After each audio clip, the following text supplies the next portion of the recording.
وشيخنا وجعلنا وصلافنا الصالحون ونعين مثل ما نوازلنا الإمام أحمد بن الشاطبي وشيخ الحبيب الله بن الشاطبي وغيرهما ونعين مثل ما نوازل الحبيب علي بن أحمد الشيخ المحمر ونعين مثل ما نوصاحب البيت الحبيب محمد بن علوي السقاف ويدخل يدنا في نياتهم وعملنا في أعمالهم ومقاصدهم ونسأل الله القبول الإقبال وصلاة الأحفاد وأنا وبعدنا أن الله يرزقنا الفتوح والرزق من وصلاح الجسد والقلب والروح وطاب النصر ويفقهنا وإياكم في الدين ويعلمنا تعويل على هذه ويأخذ صالح الشام إلى خير الدنيا والآخرة إلى حضرة النبي محمد صلى الله عليه وسلم. الفاتحة.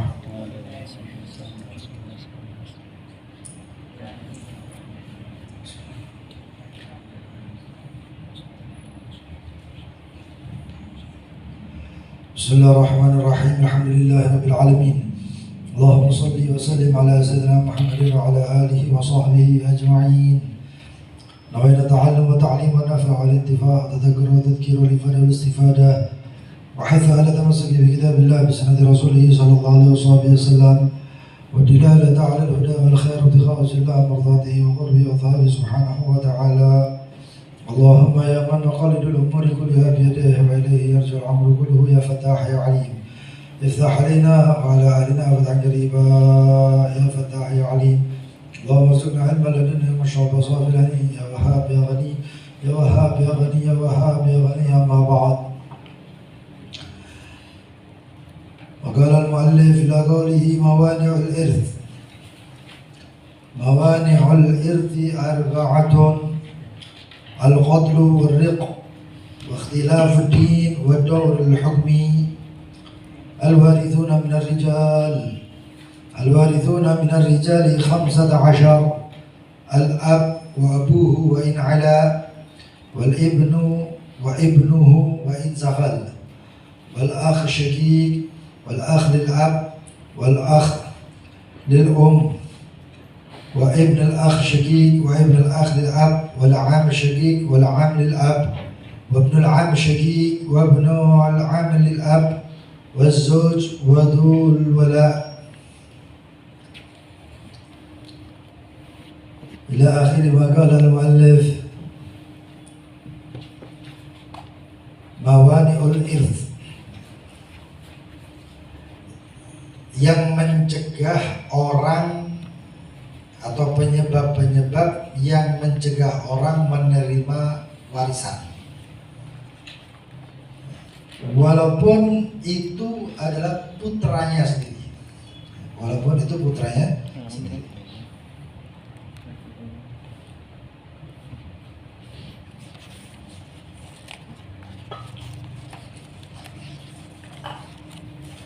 Jadi 4 hal ini mencegah orang untuk mendapatkan warisan. Bapaknya meninggal, tapi anaknya ini tidak dapat waris gara-gara terkena salah satu dari 4 hal yang berikut ini. Apa itu? Ada 4 macam al-qatlu. Yang pertama, pembunuhan. Dengan sebab apapun itu juga.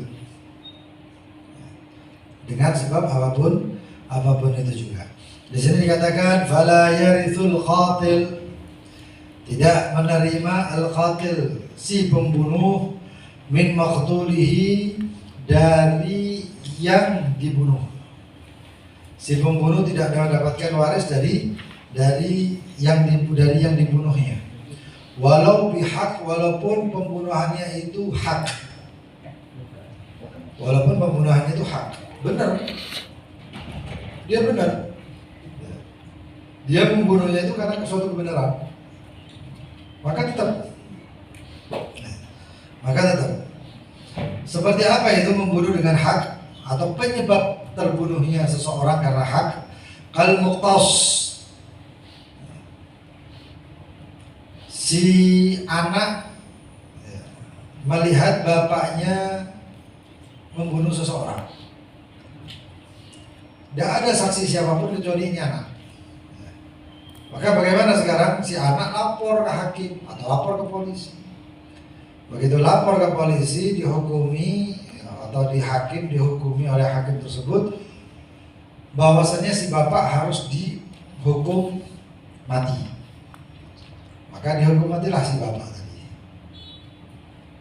Ketika dihukum mati si bapak tadi, ini anak sebagai penyebab itu tadi, atau anak sebagai pelapor itu tadi, walaupun ini anak kesayangan, walaupun atas permintaan bapaknya, bisa lapor bapak, anak laporkan saya ke polisi atau ke hakim atau ke pengadilan, maka si anak tersebut tidak mendapatkan warisan sepeser pun dari bapaknya. Itu al-mukhtas. Wal qadhi, nggak taunya qadhinya tadi itu, hakimnya tadi itu termasuk anaknya juga. Pak, saya minta maaf Pak, Bapak ini semua bukti, semua saksi, semuanya mengacu bahwasanya Bapak adalah pembunuhnya. Bapaknya ngomong, "Lu nak, ini maling nak, ini begini nak, ini begitu." Walaupun yang dibunuh itu orang lain, yang dibunuh bapaknya. Tetap Pak, ini hukumnya siapa yang membunuh dibunuh. Ini anak si hakim, ini anaknya ini hakim. Terus ngasih keputusan dihukum mati. Ini anak nggak dapat warisan juga. Anak tersebut walaupun dia seorang hakim tetap tidak mendapatkan warisan daripada bapaknya. Begitu juga wal imam, ataunya ada imam, pemimpinnya, hakim agungnya atau siapapun itu. Atau dia itu mungkin rajanya atau pemimpin daerahnya. Siapa Pak, keadilan harus ditegakkan. Dia ngomong kayak gitu saja. Laporkan Bapak, keadilan harus ditegakkan. Dia juga nggak dapat waris. Lalu kemudian wal jalad. Jalad itu yang bagian hukum. Misalnya sebenarnya jalad itu terambil daripada jild atau pecut, orang yang pecut. Itu dipecut si bapak tadi. Si pecut itu juga ahli waris, nggak dapat juga. Kalau sampai si bapak tadi terbunuh, nggak dapat. Lalu kemudian bi'amrihima, dengan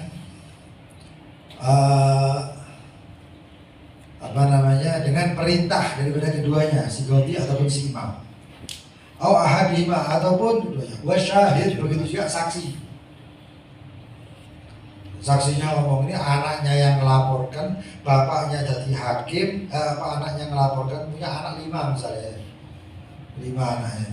Yang pertama melaporkan, yang kedua qadhinya, hakimnya, yang ketiga walaupun mungkin salah satunya ada yang nangkepnya, syurtanya, polisinya, hakimnya, terus apa lagi, imamnya, jaladnya, terus ada anak perempuan lagi, saksi atau anak laki-laki, saksinya. 5 ini nggak dapat waris. Kenapa? Karena masih ada unsur-unsur. Nah, di sini diambil daripada kaidah man ista'jala qabla awanihi uqiba bihirmani. Siapa yang terburu-buru sebelum waktunya, maka dihukum atau mendapatkan akibat dengan keharamannya, dengan keharaman. Orang cepet-cepetan pengen oleh warisan, bapak dipateni, nggak oleh. Dan itu kaidah tersebut bukan cuma masalah itu, banyak masalah, banyak permasalahan yang seperti itu. Termasuk juga masalah keberkahan dalam masalah-masalah tasawuf dan lain sebagainya juga kayak gitu. Ya. Makanya barang siapa yang bergegas sebelum waktunya, dia nggak bakal dapat apa-apa, apapun itu. Makanya butuh sabar. Butuh sabar. Hada waris fulan al-mayyit hatta yahin al-jihad alladhi iqtadat al-irth minhu. Au because di maslahah, ataupun pembunuh dia pelaku pembunuhan karena suatu kemaslahatan. Anaknya mokong, bapaknya mangkal kan, diambil sapu lidi atau kemucing, mokong, jeblak, pukul.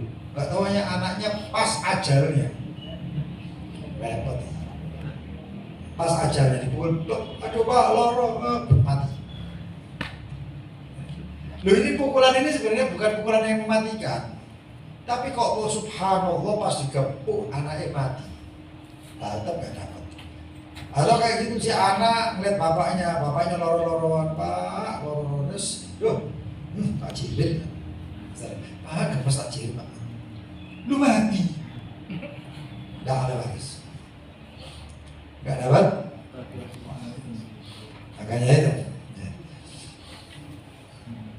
Gadon bil ab, seperti pukulan bapak kepada anaknya. Wazauj, atau pukulan suami kepada istrinya. Ada yang boleh suami memukul istri tapi ghair mubarrih. Mukulnya nggak boleh keras, nggak boleh berbekas. Kayak penjalin keblok tapi pecah, nggak boleh, haram, nggak boleh. Paling tidak pukulnya pakai siwak. Ini siwak saat ini gede deh. Siwaknya yang agak kecil daripada ini, dan pukulnya pelan. Nggak boleh mukul wajah, boleh senjata. Ayo.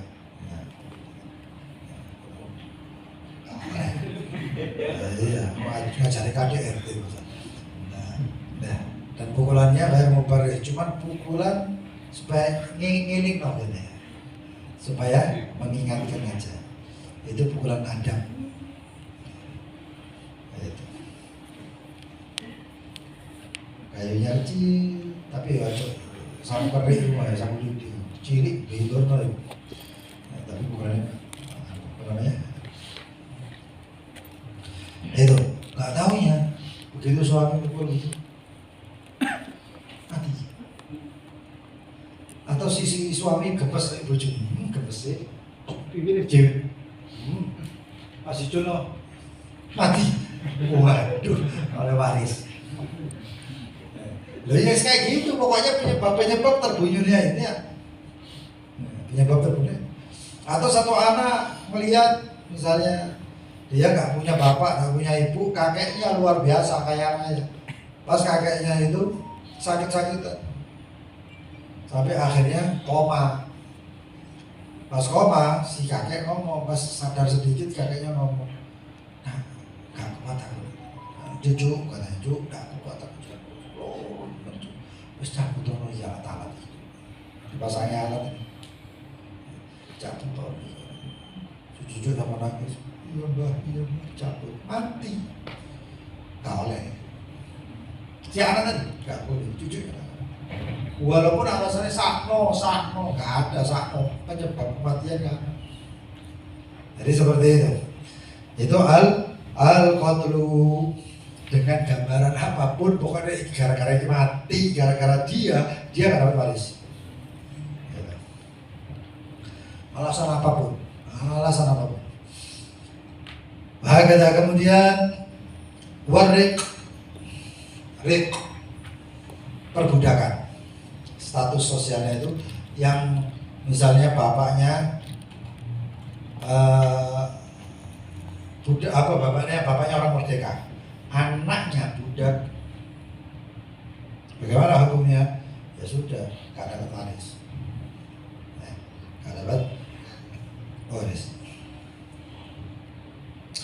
Lalu kemudian apa itu rik? Wa huwa ajzun hukmiyun yaqumu bil insani bi sababil kufr, adalah kelemahan secara hukum yaqum bil insan yang ada di dalam manusia, sebabnya adalah kekafiran.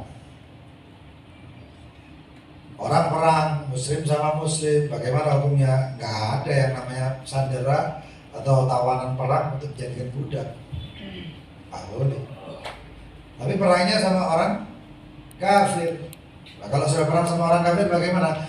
orang kafir yang kita perangi, ya, sekarang nggak ada perang-perangan kecuali kalau kita orang berangkat ke Palestina sana. Orang kafir yang kita tangkap, kita tawan, ini bisa diubah statusnya menjadi budak. Walaupun yang ditangkap itu presiden, yang ditawan itu, walaupun yang ditawan itu presiden, pemimpin negaranya. Kalau waktunya perang, ya, tangkap jadi budak. Cuman karena sekarang ini nggak ada yang namanya perbudakan. Kapan kan muncul nanti lagi zamannya Al-Imam Mahdi. Zamannya Imam Mahdi beda lagi. Karena segala sesuatunya itu kembali seperti zamannya baginda Nabi Muhammad SAW. Hukum-hukumnya seperti itu. Bahkan ada yang namanya perbudakan. Maka dikatakan dalam Wallahu a'lam itu riwayat apa-apa itu saking dahsyatnya perang tersebut itu sampai satu orang bisa memiliki ratusan budak. Ratusan. Lalu budaknya kompak matanya saya nanti hukumnya ada babnya lagi nanti. Di jinayat bisa buru semuanya. Wah perbudakan.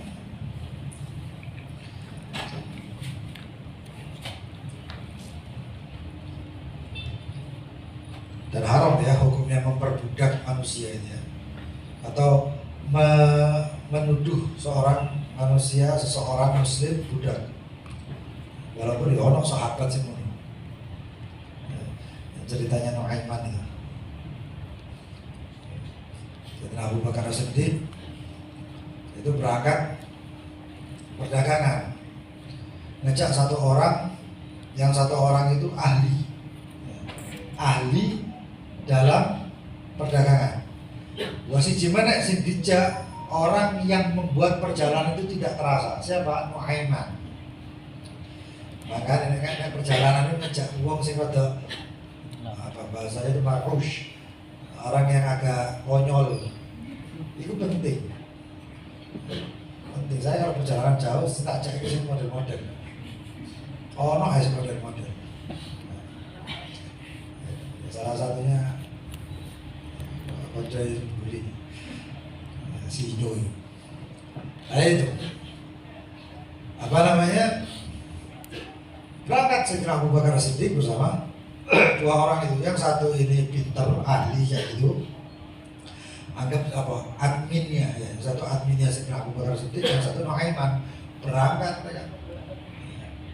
Nuaiman ini gak bodoh apa-apa, mau dijak melok.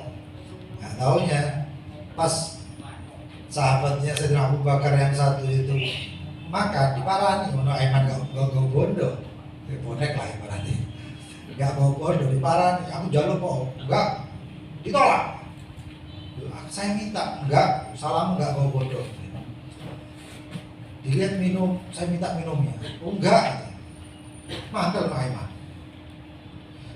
Dari dulu aku jajan gak iso, ini gak iso. Sudah sampai di pasar, gak taunya jalan melihat ada satu orang tawarin budak. Kamu mau budak? Ya nawarin Nuaiman, mau. Budaknya pintar, cuma siji penyakitnya. Oh, dia kalau dibilang budak gak pernah mau ngaku budak. Gak tahu gelem ngaku budak. Lalu terus siapa? Itu orangnya, ditolak. Oh, kena itu dari rapi, adminnya saya bilang Abu Bakar As-Siddiq. Oh kena. Berapa? Sekian dibayar. Dikasih Nuaiman. Apanya? Begitu diterima sama Nuaiman, terus kayak duit Nuaiman kan gitu. Datangi sama orang yang beli tadi, tangkap, blak. Kamu sudah milik saya. Loh, kok bisa? Saya bukan budak. Wah, kaset. Tuanmu ngomong dulu kok. Tuanmu itu sudah mengatakan kalau kamu gak bakal ngaku budak. Loh, bisa beneran saya bukan budak. Wah, sampai ribut. Sayyidina Abu Bakar dengar diparani oleh Sayyidina Abu Bakar lagi. Tanya, tuh kenapa kamu ini saya beli dari tuannya. Nuaiman harus kabur. Ya. Loh, tidak bisa. Sayyidina Abu Bakar, tuannya itu kayak apa? Kayak begini-begini. Ya Allah, Nuaiman. Nah terus bagaimana? Ya sudah, sini kamu belinya berapa dia? Sekian, ya tak bayar. Ini bukan budak, ini saya bawa dari Madinah. Ini saya, teman saya. Duh bukan budak, iya, tapi sebenarnya dikatain. Ya, tapi jangan kan saya tidak Abu Bakar Rasulullah pernah diprank. Allah Sama Nuaiman ya. Wah begitulah. Cerita-cerita Nuaiman itu ya kayak ceritanya Abu Nawas, ceritanya siapa namanya. Tapi kayak gitu juga Nuaiman itu ahli Badar, termasuk yang hadir perang Badar. Ada rik itu ketidakmampuan atau lemahnya status seseorang yang tak lain karena penyebabnya kekafiran, ditawan dalam keadaan kafir. Lalu kemudian, jadi kalau ada salah satunya tersebut ya pewarisnya itu yang budak, maka nggak nyambung. Waqtilafuddin, perbedaan agama. Fala yarithul muslimul kafir wala aks, maka tidak mewarisi atau tidak menerima waris seseorang yang muslim dari orang yang kafir, begitu juga sebaliknya. Wal kufr, dan kekafiran, kulluhu millatun wahidah, kafir itu sama rata, dijadikan sama. Ahlul kitab atau syibh ahlul kitab, atau bahkan bukan sama sekali ahlul kitab. Ahlul kitab cuma dua, Nasrani sama Yahudi. Terus ada yang seperti ahlul kitab. Kalau di sini seperti misalnya orang-orang yang dianggap seperti menyembah sesuatu tapi dia memiliki kitab, misalnya seperti Hindu, Buddha dan lain sebagainya, yang memiliki kitab. Dan ada lagi satu lagi yang tidak memiliki kitab, walaupun dia mengaku punya kitab, seperti misalnya apa? Penyembah pohon, penyembah majusi, penyembah api, penyembah matahari dan lain-lainnya. Nah, kemudian mereka disamaratakan, di bab ini disamaratakan. Di bab pernikahan beda lagi. Kalau bab pernikahan yang bukan ahli kitab mutlak tidak boleh dinikahi. Yang ahli kitab itu pun ada syaratnya. Jadi kalau misalnya ada satu orang muslim di sini mau menikahi satu orang yang dia itu mengaku ahli kitab. Ahli kitab, ingat ya, ahli kitab itu siapa? Nasrani sama Yahudi. Dan ini syaratnya itu salah satunya adalah qabla tabdil, sebelum ada pergantian, karena sudah ganti semuanya. Sebelum pergantian apa? Yang murni ajaran Nabi Isa. Yahudi begitu juga, yang murni juga. Jadi kalaupun seseorang itu muslim lalu menikahi yang dinamakan ahli kitab, itu yang bisa satu-satunya cuman keturunan Bani Israel. Kenapa?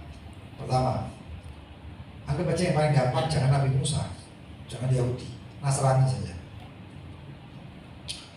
Nasrani itu ajarannya siapa? Nabi Isa. Di dalam Islam, Nabi Isa itu diutusnya kepada siapa? Bani Israel saja, tanpa ibu, itu toh. Adapun pengikut dari suku yang lain seperti Waraqah bin Nawfal dan lain sebagainya, itu tidak dihukumi sebagai penganut Nasrani di dalam pernikahan. Lalu kemudian selain Yahudi, apalagi sudah tabdilnya itu nanti ada salah satunya, karena ini komunitas dewi ya. Maksudnya ini majelis ilmu ya, dan ini muslimin kabeh. Jadi misalnya dipotong-potong orang sing motong, misalnya usil, ada orang yang potong pas kejadian bahasa ini, ya bisa. Karena ini kalangan pribadi.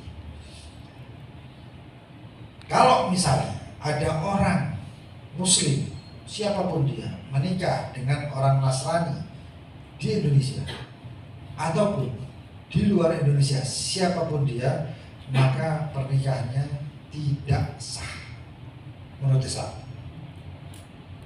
Kalau yang ribut pernikahan beda agama, nggak ada pernikahan beda agama di Islam.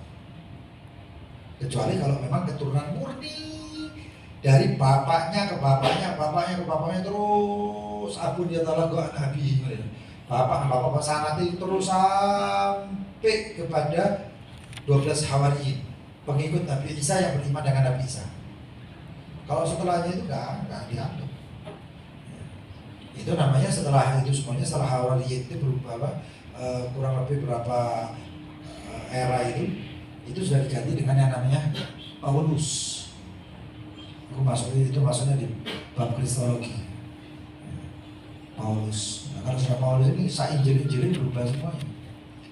Maka kalau yang sudah mengimani itu nggak bisa dijadikan Islam. Itu ikhtilafuddin kalau di dalam bab nikah. Tapi kalau di sini semuanya sama. Selama dia tidak beriman. Tapi kalau di dalam Islam ada namanya kedudukannya agamanya itu kan beda-beda. Ada yang beda agamanya itu misalnya orang ini Wahabi, yang ini Syiah, yang ini siapa namanya? Yang ini Muhammadiyah, yang ini begitu. Selama mereka berkalimat tauhid dengan benar, maka mereka dianggap Islam. Dianggap Islam. Tapi kalau tauhidnya berbeda, la ilaha illallah, selanjutnya apa? Muhammadur Rasulullah berubah, selesai. Maka tidak dianggap Islam. Karena rukun Islamnya aja sudah sah. Lalu terus yang ahli maksiat misalnya ninggal sembahyang bagaimana? Kan dihukumi kufur? Enggak. Kecuali juhud. Makanya itu ada yang mengatakan bukan 4, tapi lebih daripada 4 penyebab orang tidak menerima waris. Salah satunya termasuk riddah, murtad. Kenapa? Beda loh ya, kafir, murtad itu beda. Kafir itu asli kafir.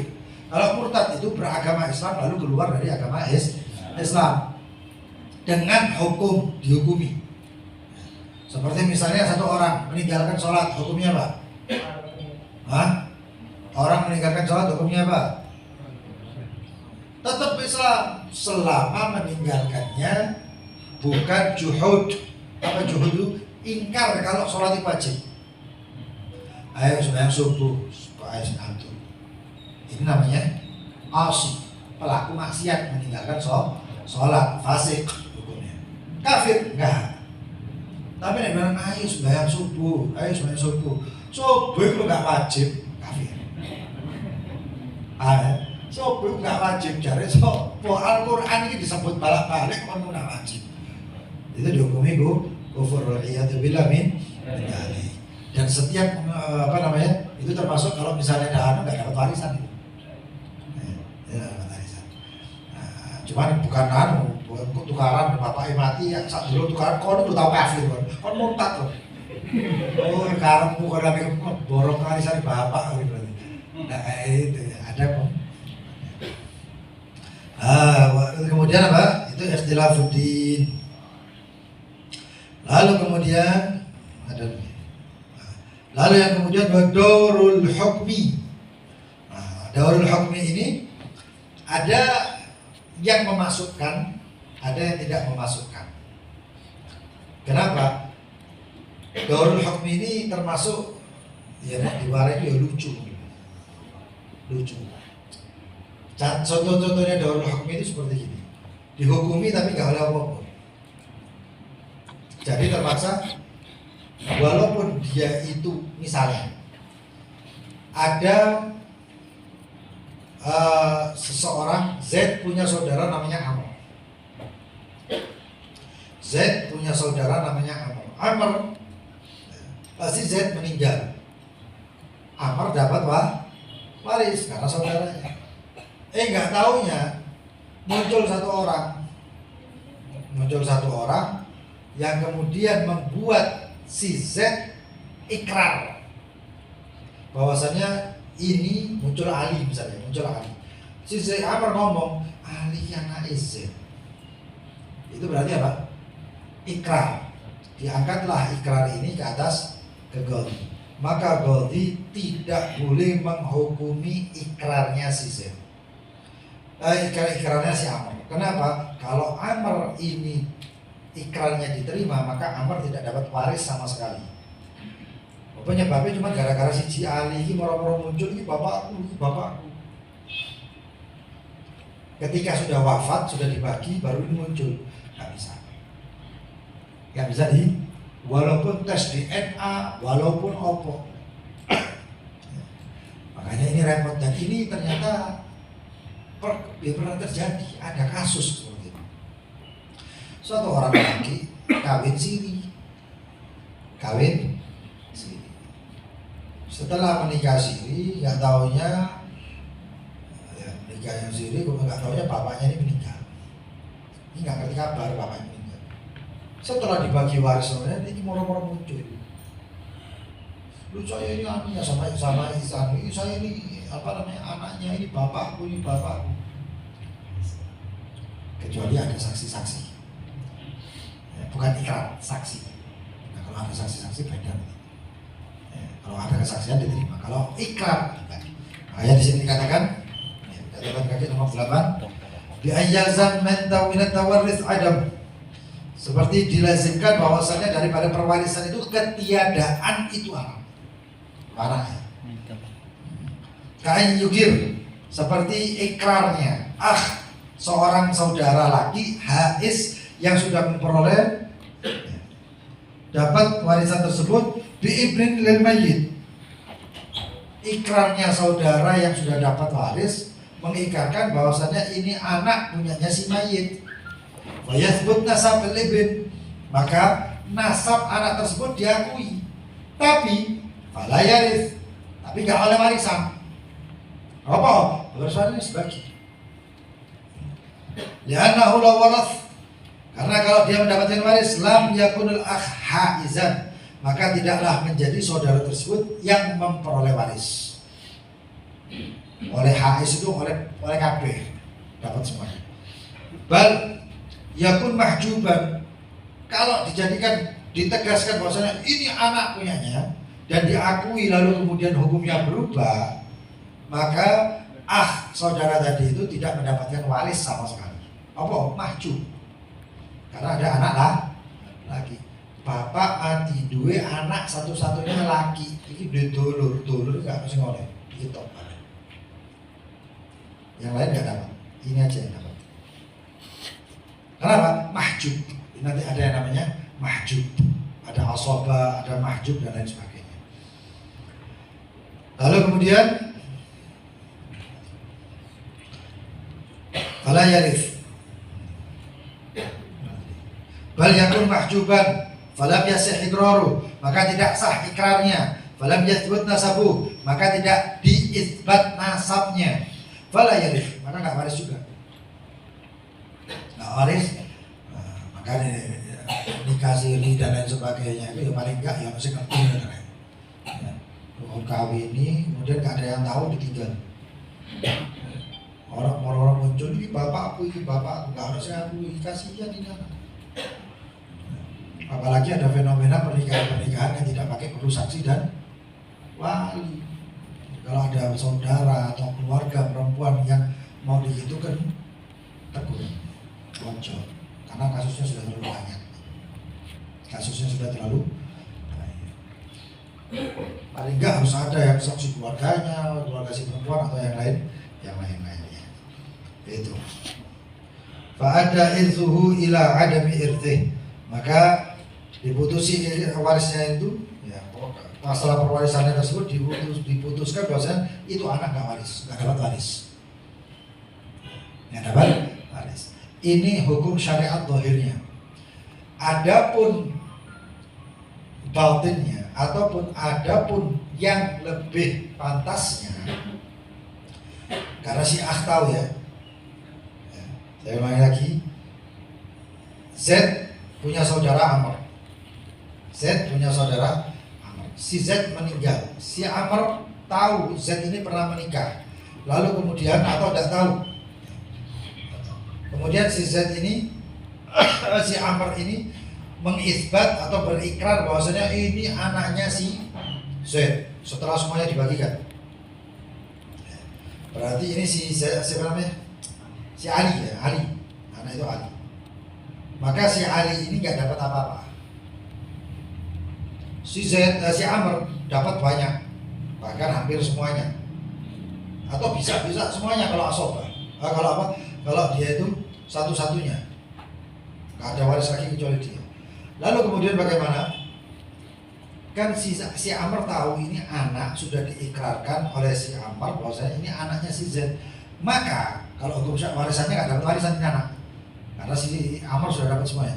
Maka si Amr untuk lebih hati-hati urusan akhiratnya, maka si Amr memberikan haknya, bukan dalam bab waris, tapi babnya apa? Pedomane, misalnya hibah atau sodakoh ataupun yang lain, hadiah dan lain sebagainya. Pokoknya asal sih. Ya, misalnya Amr sudah dapat semuanya, si Z mati tinggal 10 M. Ya. Lalu setelah kejadian itu semuanya, tapi si Amr tahu ini anaknya si Z.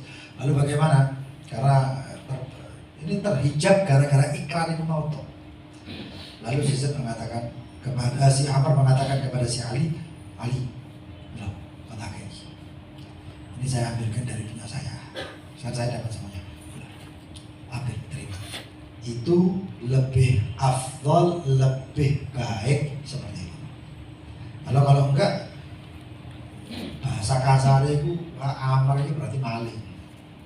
Warisannya si Z dicuci kabeh, sedangkan diambil diterima semuanya, sedangkan si Ali yang harusnya anaknya dengan dari ikrarnya si Amr sendiri itu nggak dapat apa-apa. Paham ya? Nah, maka si Amr dia sedekahlah atau hibahkanlah. Gitu. Wah kata. Kemudian itu darul hukmi. Al-warithuna minar rijal, pewaris dari laki. Selain ini nggak dapat. Pewaris dari laki. Selain ini nggak dapat kecuali dalam permasalahan zawil arham. Zawil arham itu siapa? Itu yang dinisbahkan kepada perempuan. Misalnya suami istri meninggal, salah seorang daripada suami istri ini meninggal dan tidak punya keluarga sama sekali. Tidak punya keluarga sama sekali, keluarga pewaris yang berhak menerima warisan. Kecuali mungkin punya saudara perempuan yang meninggal tapi masih punya anak. Kalau saudara laki punya anak dapat, tapi kalau saudara perempuan punya anak nggak dapat, karena dinisbahkannya ke perempuan. Maka bagaimana? Misalnya yang meninggal itu si istri, maka bagaimana? Suami dapat jatahnya, entah itu 1/4, entah itu 1/8, entah itu berapa, dapat jatahnya, selesai, kan masih ada sisa uangnya 3M dapatnya misalnya. Peninggalannya 3M, dapat, anggap saja dapatnya 1/3, berarti sisanya berapa? 2M. Nah 2M ini mau dikemanakan? Kalau pendapatnya madhab Syafi'i, madhab kita itu dikatakan banyak kembalikan ke Baitul Mal, kayak negara. Wa inna yantazim, walaupun nggak beraturan, nggak terstruktur, nggak beraturan. Tapi ada pendapat bahwasanya enggak, berikan ke Dawil Arham. Seperti siapa? Seperti misalnya anak daripada saudara perempuan, itu nggak dapat. Tapi dalam permasalahan Dawil Arham ini dia dapat. Dawil Arham itu ya kaitannya rahim tapi dari pihak perempuan semuanya. Ya. Bukan ibu, bukan saudara perempuan dari laki ataupun selain saya. Insya Allah akan lebih jelas lagi. Tapi di sini nggak ada babnya. Kenapa? Jelimet babnya. Jelimet. Dawil Arham itu ada 4, nanti begini, nanti begini, nanti begini. Ya. Kita agak misalnya. Tapi di sini insya Allah nggak ada, dalam Arab nggak ada. Kemudian pewaris daripada laki, al-warithuna minar rijal 15, ada 15. Majuan sedikit lagi. Yang pertama al-ab, bapak kandung, bapak. Wa abuhu, dan bapaknya bapak, yaitu kakek. Wa in ala, dan seterusnya. Bapak ya, jadi kalau misalnya ini bin, ini fulan, bin fulan, bin fulan, bin fulan, bin fulan, walaupun mbahnya yang ke-10 itu masih hidup, kalau masih hidup dia dapat waris. Dia dapat waris. Warisnya koyok warisi bapak, karena dari situ artinya. Nanti ada hitung-hitungannya semuanya sebenarnya. Ya. Itu dapat. Nah, kemudian wa in ala, dan seterusnya. Wal ibnu, anak, dapat anak. Wah, ini paling kuat anak ini. Tapi kadang-kadang di masalah persoalan tertentu anak itu oleh tinggi, malah yang duduk anak sekolah akeh dari permasalahan tertentu. Ya. Saya pernah baca kitab, salah satu kitab permasalahan Pak. Jadi kita bilang tentang fikih itu ada anak nangis-nangis nandal. Bapaknya sugih, tapi bapaknya keluarganya akeh, cabang-cabang. Karena apa? Kalau misalnya ada yang kayak gitu-gitu, itu terkadang ashabul furud yang punya hitungan pasti itu. Yang punya hitungan pasti itu seperti suami, istri, ya. Kemudian saudara, anak perempuan. Di dalam permasalahan tertentu, anak perempuan itu dapat bagian tertentu. Itu banyak. Jadi hitung-hitungannya akeh, gara-gara dihitung, sisanya cuman beberapa sen. Berapa? Anggap seperti warisannya 1M, gak tahunya anaknya cuma oleh 1.000. Sing luwih yang lain dapatnya banyak. Dan yang luar biasa lagi, ini anaknya sing rawat bapaknya Mas Loro ini oleh warisannya cuma 1. Itu masalah fikih itu gak tahu. Ayyuhuma aqrabu lakum naf'a. Ya. Sesungguhnya kau tidak mengetahui mana yang paling bermanfaat buat kamu. Itu Al-Quran harusnya ada di hitung-hitungan itu sudah ada. Akhirnya al-ibn anak laki itu asobah, bisa menghijab saudara-saudara bapaknya, bisa mendapatkan semuanya. Wal ibnuhu, dan ibnu cucunya laki. Wa insafal, dan seterusnya. Kakek buyutnya kaya raya, anaknya mati, cucunya mati, semuanya mati, tinggal cicitnya. Ya cicit oleh. Walaupun buyutnya tadi wis pikun-pikun gak kenal cicitnya. Oh ini ku sopo nak, lo apa itu putumu mbak, cicitmu mbak, cicit itu kok sopo kok. Gak tahu yang mati plek, oleh waris. Lo aku tidak kenal, bayi tidak kenal, tapi tetap oleh waris. Wal akh syaqiq, saudara kandung sebapak seibu. Kemudian wal akh lil ab, dan saudara dari bapak. Mana ada pertanyaan saudara tadi kan? Perempuan anu nggak dapat.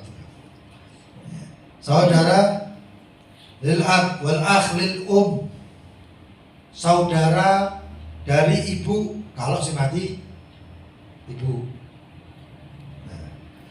Wa ibnul akh syaqiq, saudara ada anak daripada saudara sebapak seibu, ponaan cer. Bapak ibu punya anak 2, sepasang suami istri punya anak 2, Z Amr. Amr punya anak Ali. Amr meninggal. Amr meninggal, terus kemudian Z meninggal juga. Maka warisnya ke Ali. Ini namanya saudara anak daripada saudara kandung atau saudara seibu, sebapak. Keponakan. Wa ibnul akhlil ab, anak saudara bapak, anak dari saudara sebapak bukan seibu.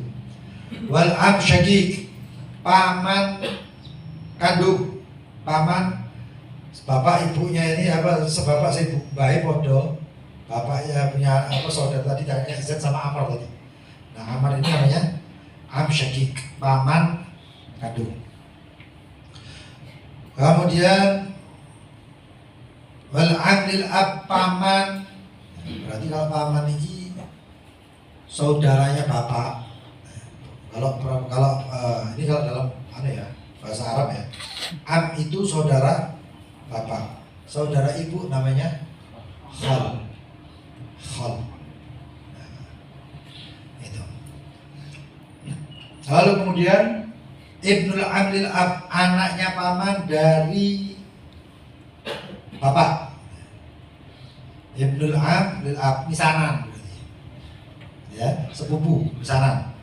Tadi misanan sekandung, ini sepupu misanan daripada bapaknya, dari segi bapaknya dia. Wazauj, suami oleh waris. Wadul wala, dan kemudian yang namanya budaknya tadi, ya. Kan ada budak yang dibebaskan, ya. Kemarin sudah dibahas tentang asbabul iris, itu korobah, nikah, wala itu maula tadi. Saya punya budak saya bebaskan, itu namanya budak tadi wala. Kalau budak tadi meninggal saya dapat waris. Begitu juga sebaliknya kalau sesama tidak ada warisnya. Ada seperti itu. Wallahu ta'ala alam bishawab. Ini mungkin saya tambahkan sedikit faedah-faedah puasa ya. Ini karena ini kan penutupan. Masalah tentang kalau ketemu awal Ramadan, kita nggak tahu, ikuti pemerintah saja. Wah, kayak sudah kok, Bib, puasa Ramadan kapan? Akhirnya aku makan tak jawab 1 Ramadan. Siapa nih? Masa aku tak jawab 28 tanggal 1, itu nggak ngerti.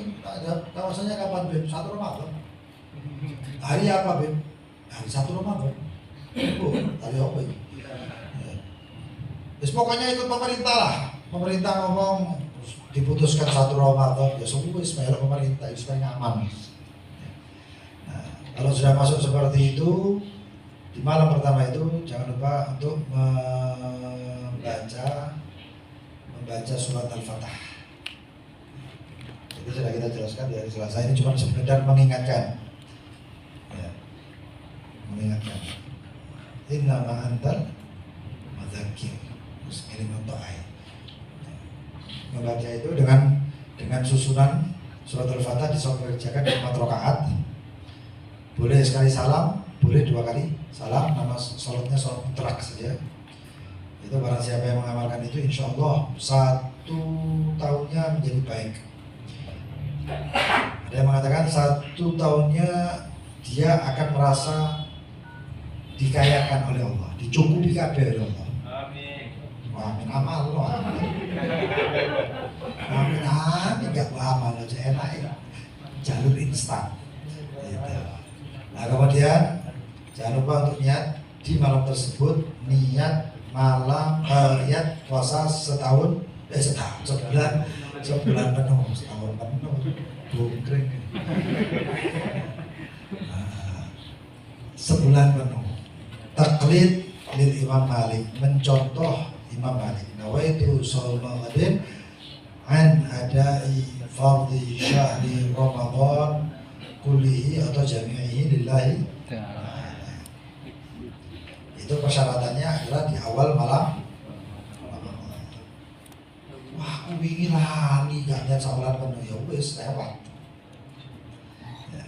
Setelah itu adalah manfaatnya kalau kita lupa niat di malam-malam selanjutnya.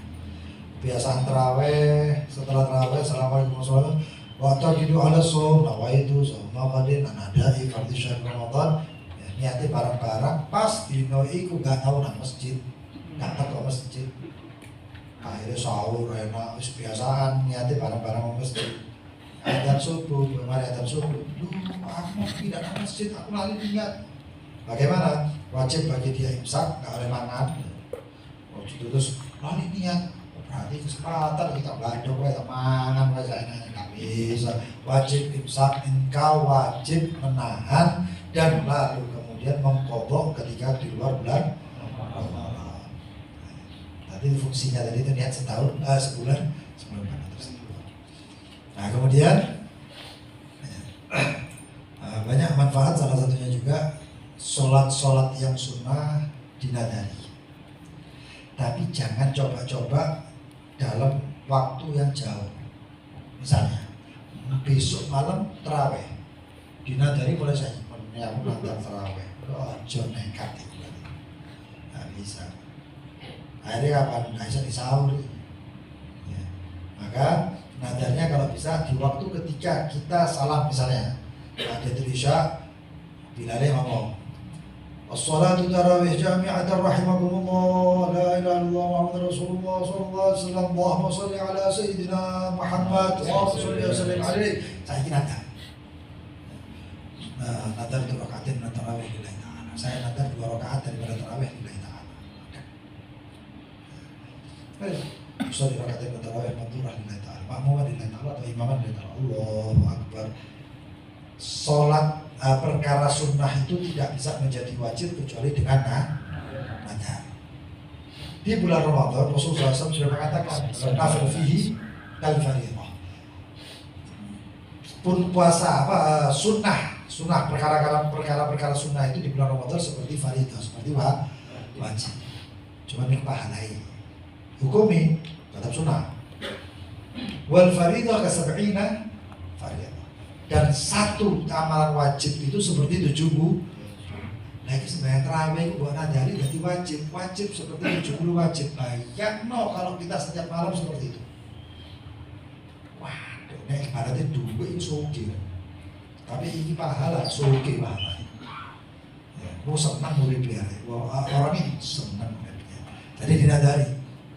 Tapi jangan nadarnya sama aja tuh. Satu pokoknya 23 rakaat semuanya tak nadari. Tengah-tengah 10 mules kehormatan. Jangan coba-coba. Jadi nadarnya caranya seperti itu. Salam dan fadlan min Allah ta'ala wa ni'mah wa maghfiratan wa rahmah. Ada berkata min ta'ala lillahi ta'ala. Allahu akbar dikalikan 27. Wah, pahala luar biasa. Ya. Itu. Kemudian ketika malamnya, subuhnya, mau sebelum subuh sahurnya, supaya tidak merasakan lapar dan haus. Nah, jadi orang puasa tapi tidak merasakan lapar dan haus, itu mokel gitu. Nah, bagaimana caranya? Ada 3 amalan. Yang satu amalan daripada Imam Ali bin Muhammad al-Habashi, sahabat Maulid, yaitu membaca Al-Fatihah, surat Al-Fatihah. Itu ada yang mengatakan 3, ada yang mengatakan 7 dan sebagainya. Insya Allah kita share di grup dan saya disebarkan semuanya. Nah, itu baca lalu kemudian ditiupkan, Insya Allah dengan itu dia berkatnya itu tidak merasakan lapar dan haus. Tapi ojo mereka kemarin bal-balan ya. Atas kesaktian itu. Jadi yang pembahasan itu kemarin tak lapar haus. Aku tak bal-balan jam 9. Ngedes itu. Dan juga daripada Syekh Al-Habib Saleh bin Abdullah Syadili, beliau mengatakan membaca Ila fi Quraisy. Ila fi Quraisy sampai habis. Bukan itu Pak ya. Ila fi Quraisy tambah lah. Tapi Ila fi Quraisy sampai habis. Alladzi at'amahum min ju'in wa amanahum min khawf. Itu termasuk fadilahnya para saya membaca Ila fi Quraisy. Itu kalau ada makanan itu mengandung bahaya, insyaallah apa nek mercon itu bungsu. Mercon enggak manfaat racunnya atau zat-zat yang bahayanya itu insyaallah mental, enggak manfaat. Lalu kemudian amalan yang ketiga itu dari Abah Guru Sekumpul. Dari Guru Sekumpul. Nah, ini membaca Inna A'tayna Al-Kautsar. Siapa yang mau pilih? Paling gede. Pakai itu itu. Di Ila fi Quraisy itu 5 kilo. Inna A'tayna Al-Kautsar. Wah, simpel dipilih. Ya kalau bisa dipilih semuanya. Inna A'tayna Al-Kautsar itu dinisbahkan ke Abah Guru Sekumpul, ke Syekh Muhammad Zaini bin Ada yang mengatakan dia membaca Inna A'taina Al-Kautsar, ada yang mengatakan 3, ada yang mengatakan 7. Itu semua rata-rata 3 atau 7. Itu kalau baca itu insya Allah tidak merasakan lapar dan itu beberapa manfaat di bulan Ramadan yang yang bisa disebarkan. Manfaat-manfaat yang lain banyak, ya, termasuk titenono. Malam apa itu bulan Ramadan masuk? Kalau malam sekarang kan malam Sabtu, berarti mengikutnya hari Sabtu. Karena ada pendapat daripada Imam Al-Ghazali, termasuk pendapat daripada Sayyidina Abdul Hasan Asy-Syadzili dan lain sebagainya. Itu ada yang namanya penentuan Lailatul Qadar itu ditentukan dari awal masuknya bulan Ramadan. Terus manfaatnya apa? Pertama Lailatul Qadar. Manfaatnya kedua, bisa menulis inna hadzal rizquna malahu manfaat. Boleh ngalir Pak. Memang di malam itu dan malam nisfu Sya'ban. Kemarin ada yang ngomong lebih malam 1 Rajab, enggak. Yang benar adalah malam nisfu Sya'ban dan juga malam Lailatul Qadar. Ada yang mengatakan bahwasanya dari pendapat daripada para ulama-ulama Syiah yang mengatakan malam 19 tulisnya. Tapi yang mana? Yang jelas adalah malam Lailatul Qadar. Mudah-mudahan oleh malam Lailatul Qadar. Dan hati-hati jangan sampai kemudian ini daripada gaul atau pendapat daripada Ka'bil Ahbar. Ka'bil Ahbar ini termasuk sahabatnya. Dia itu memiliki pendapat man shama Ramadan thumma yuhaddits nafsahu bi annahu in aftar ayyasillah asallah. In aftar asallah. Barang siapa yang dia berpuasa di bulan Ramadan lalu dia mengatakan atau dalam hatinya mengatakan kok yo panggil aku tak ngomongin, maka apa? Fasomuhu mardud, ya, maka puasanya tertolak. Maka ini kan anak sih ngomong khamsun bifatul nasaim yusadra fihi nasaim, 5 perkara yang membatalkan puasa. Berarti puasa ya, jadi mulai isu itu ngempet gak gosip, ngempet gak gibah, pas bengi dibodohi.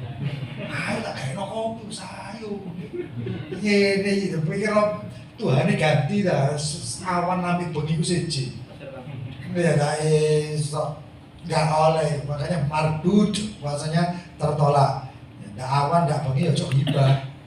Terutama di bulan Ramadan ojo dusta, ojo bojo, ojo siang malam sama 24 jam kali 30 atau kali 29 bisa Ramadan ya ojo mau lakoni kabeh.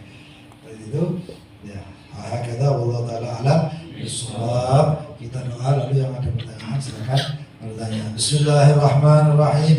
Rabbana fa'na bima 'allamtana rabbi 'allimna alladhi yanfa'una rabbi faqihna wa faqih ahlana wa qarabatin lana fi dinina mana al-qudri unsa wa dzaka rabbi wafiqna wa wafiqhum bima tartadi qawla wa fi'lan karama warzuqi kulla halalan da'ima يا علماء نهضى بالخير ونفقى كل الشر ربنا أشهدنا كل شهور واكرنا بالرضا منك العيون واغفرنا ربنا كل الديون قبل أن تأتينا رسل المنون واغفر واسأل أنت أكرم من سأل وصلاة الله ترشى المصطفى من إلى الحق دعانا والوفاء بكتاب في للناس الشفاء وعلى سائر الكرام الشرفاء وعلى صحب المصابيح القرار اللهم اهدنا بهدى واجعلنا ممن يسار برضا ولا تولنا وليا سواك ولا تجعلنا ممن خلف أمرك وحسبنا الله ونعم الوكيل لا حول ولا قوة إلا بالله العلي صلى الله على سيدنا محمد